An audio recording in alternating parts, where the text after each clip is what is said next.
In my work on gender and stereotypes all around the world, I come across a few myths that I would like to debunk once and for all. Myth number one, patriarchy has been here forever. False. In the prehistoric old times, actually the hunter-gatherer tribes were pretty equal.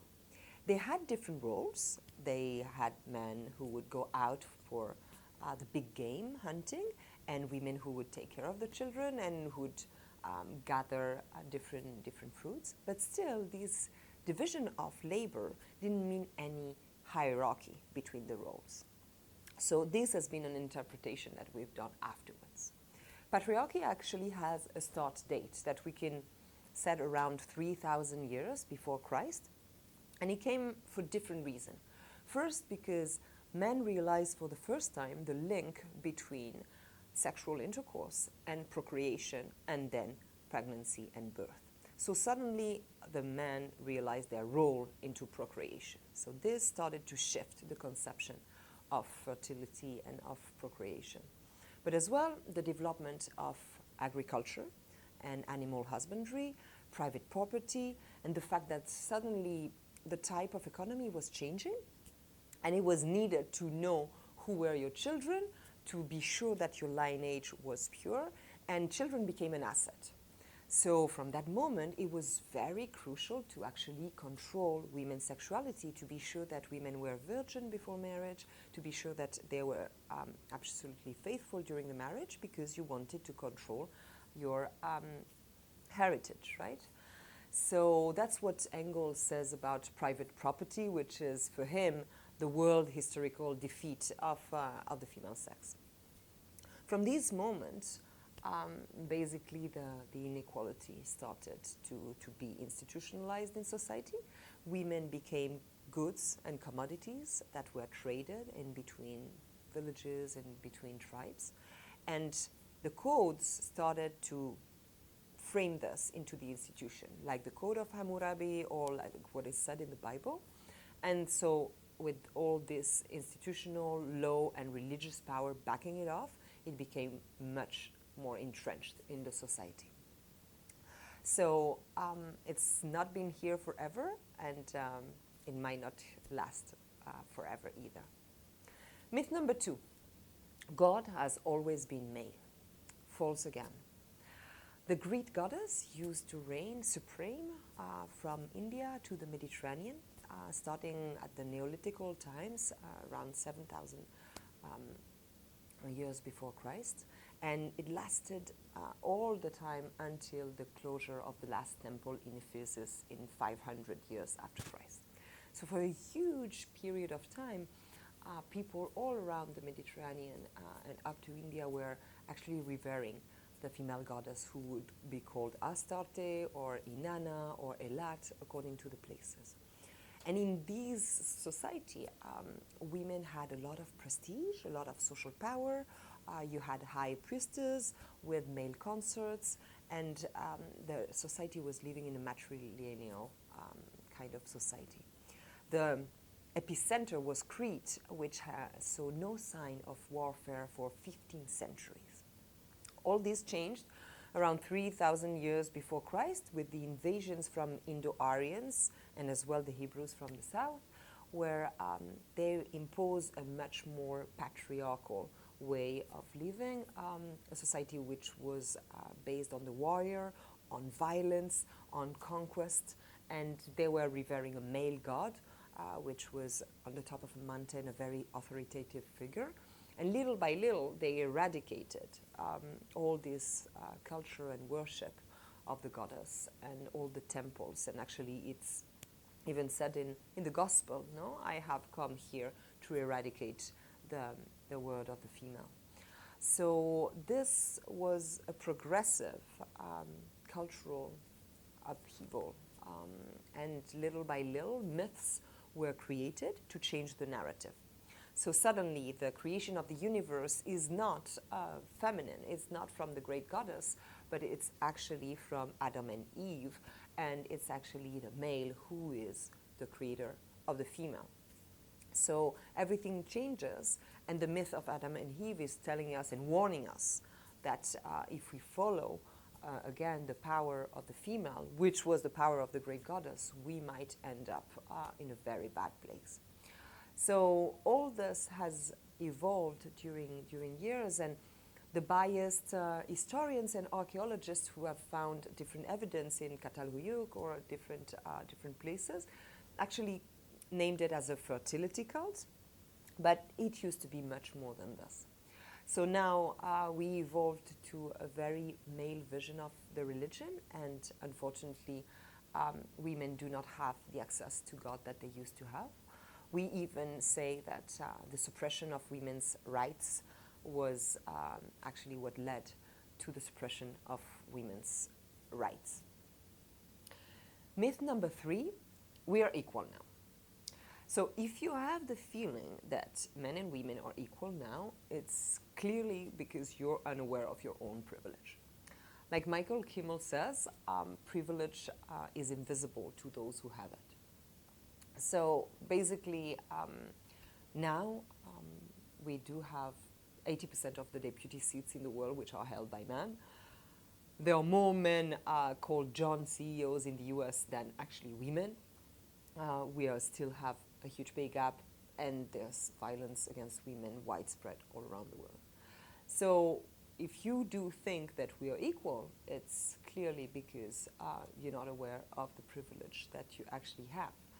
And this is an issue because equality sounds like oppression to those who are privileged.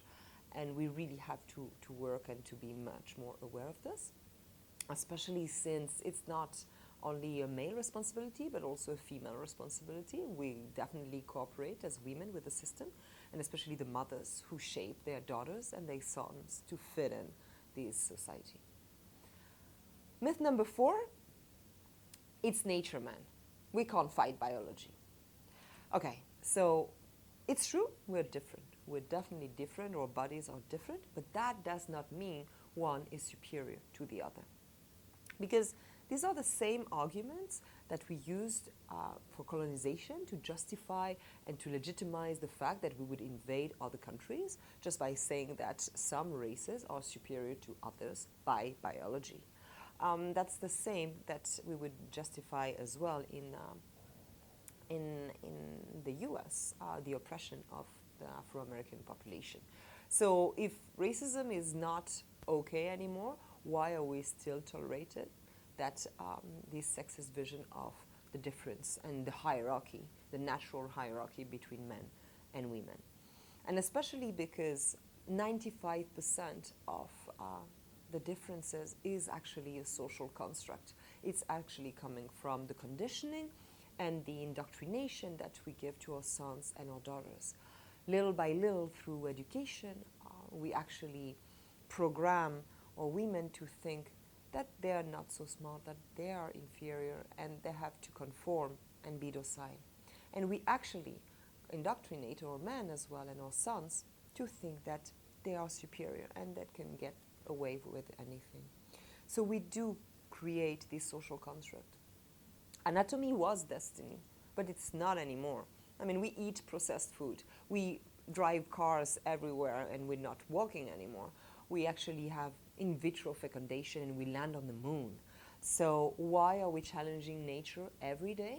But when it comes to gender, we suddenly have to stick back to what it used to be or to what we think it was like thousands of years ago. Again, let's not be hypocrites there. Myth number 5, patriarchy is beneficial to our men. False again. We do believe that since men have more perks in a patriarchal system, that it's exclusively beneficial to them. And we talk mostly about the impact of patriarchal rules on our women, which is true. But we rarely talk about the impact of patriarchy on our men. And like Bell Hooks says, it actually asks from men a kind of emotional self-mutilation. We ask our boys to not feel. We tell them to man up. We tell them not to cry, because in a patriarchal system, anything related to emotions is tagged as feminine. And feminine is not appropriate, is not something we want to be, right? So basically we force our kids and our men into a man box, a very rigid and very closed man box, which is oppressing them every day. We ask them to be tough, to deal with any opposition with violence, with anger as the only acceptable answer. We tell them that softness and crying and being sensitive is not okay. We tell them that they have to be dominant all the time, because if they're not dominant, they will be dominated. And there is so much bullying going on for men who don't fit that man box that leads actually to a lot of suffering and even suicide. We have this constant pressure to prove your masculinity all the time that is creating so much anxiety, which has tremendous figures. We see that there is actually more depression. There is a higher rate of suicide in men. Boys drop out of school much more than girls. We have more homeless men. We have more men in prison than women. When there's a mass shooting, there is 98% chance that the perpetrator is actually a man.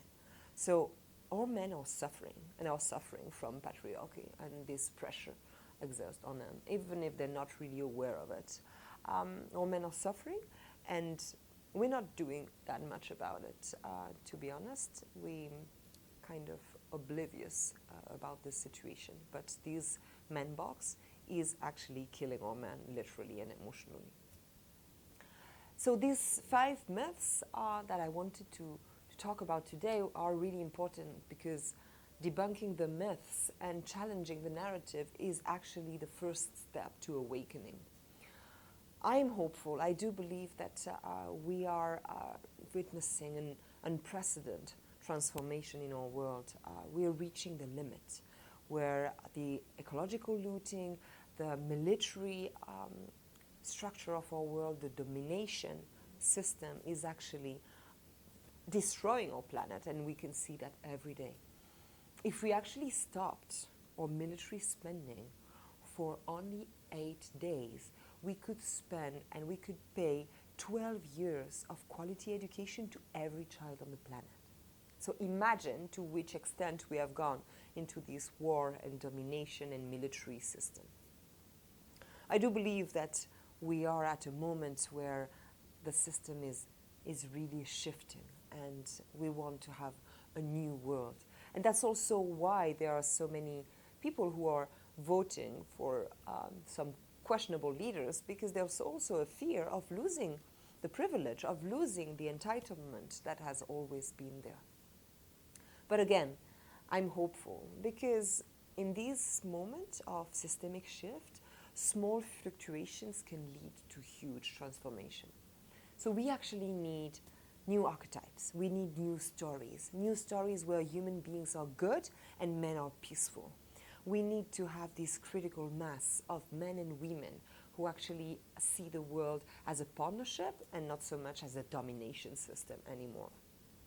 We need to have more Luke and Leia Skywalker and less Darth Vader, because actually the equality between sexes is the prerequisite for world peace.